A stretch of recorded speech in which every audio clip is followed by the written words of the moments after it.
नमस्कार, आपण पाहत आहात सक्षम महाराष्ट्र न्यूज।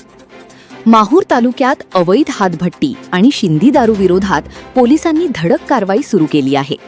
कसारपेठ आणि कुपटी येथे पोलिसांनी धाड टाकत हजारो रुपयांचा मुद्देमाल नष्ट केला आहे।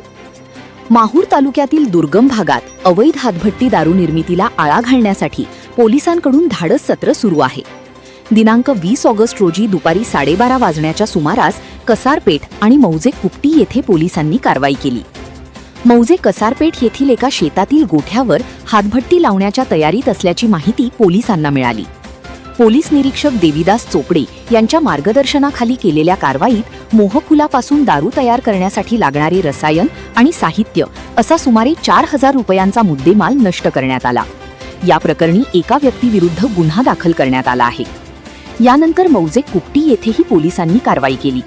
एका घरातून मोहफूल आणि रसायन असे सुमारे 10,000 रुपयांचे साहित्य नष्ट करण्यात आले, तर दुसऱ्या एका घरात केमिकलच्या सहाय्याने तयार करण्यात आलेली शिंदी दारू असल्याची माहिती मिळाल्यानंतर पोलिसांनी धाड टाकली।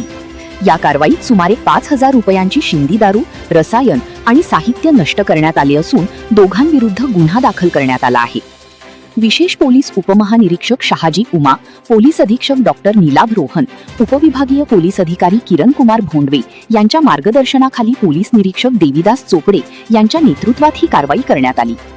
हातभट्टीसाठी मोठ्या प्रमाणात साहित्य लागत असल्याने काही जण आता केमिकलच्या माध्यमातून शिंदी दारू तयार करण्याचा प्रयत्न करत असल्याचे समोर येत आहे।